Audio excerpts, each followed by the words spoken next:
पुढच्या काळात म्हणजे 19व्या शतकात ज्या सत्तेनं या भारतावर सार्वभौम राज्य केलं त्या सत्तेला पराभूत करूनच महाराजांनी अखेरचा श्वास घेतला होता.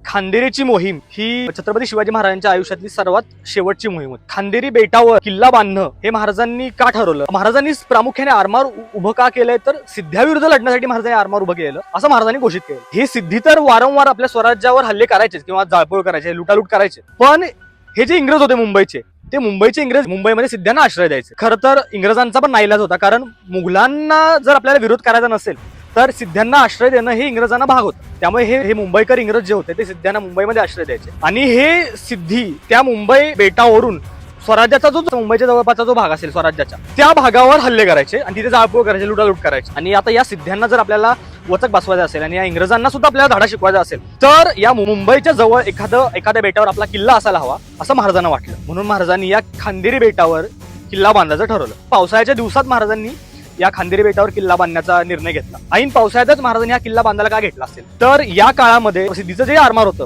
ते सुरतला बांधलेलं होतं, म्हणजे सुरतला नांगरलेलं होतं. ज्यावेळी इंग्रजांना ही गोष्ट समजली की छत्रपती शिवाजी महाराज खांदेरी बेटावर किल्ला बांधतात, इंग्रजांनी ताबडतोब त्यांची हंटर आणि फ्रिगेट नावाची 2 जहाजं या खांदेरीच्या दिशेने पाठवली. मायनाक भंडारीच्या नेतृत्वात या खांदेरीचं बांधकाम चालू होतं आणि थळ किल्ल्यावरून या बांधकामासाठी रसद पोहोचली जायची. म्हणून मग या इंग्रजांनी त्यांच्या हातात जे होतं नव्हतं ते जे सैन्य होतं ते आरमारात चढवलं. आणि त्यावेळी खरं तर त्यांना काय वाटत होतं इंग्रजांना की आपल्या एका गोळ्याने मराठ्यांची सगळी आरमार उद्ध्वस्त होईल. परंतु सुरुवातीला इंग्रजांनी नाकेबंदी केली. मायनाक भंडारीला त्यांनी पत्र पाठवली ताबडतोब या किल्ल्याचं बांधकाम थांबवा, कारण हा किल्ला आमच्या ताब्यात आहे. पण मायनाक भंडारींनी उत्तर दिलं की जोपर्यंत महाराजांची आज्ञा येत नाही तोपर्यंत आम्ही या किल्ल्याचं बांधकाम थांबवणार नाही.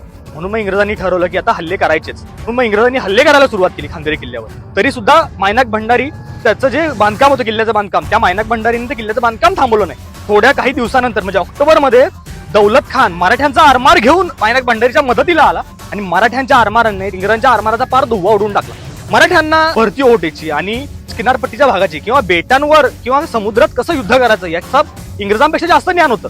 त्यामुळे मराठे इंग्रजांवर भारी पडले, मराठ्यांचा आरमार इंग्रजांवर भारी पडलं. त्यावेळी इंग्रजांनी सुरतेच्या इंग्रजांना जे पत्र पाठवलं त्या पत्रात इंग्रज काय जे म्हणतायत, मराठ्यांच्या छोट्या आणि सरपटणाऱ्या होड्या अतिशय वेगाने आम्हाला चकवतात, त्यामुळे आम्हाला मराठ्यांना हरवणं आता शक्य नाहीये आणि अशा होड्या आपल्या सुद्धा आरमारात हव्या असं इंग्रज म्हणायला लागले.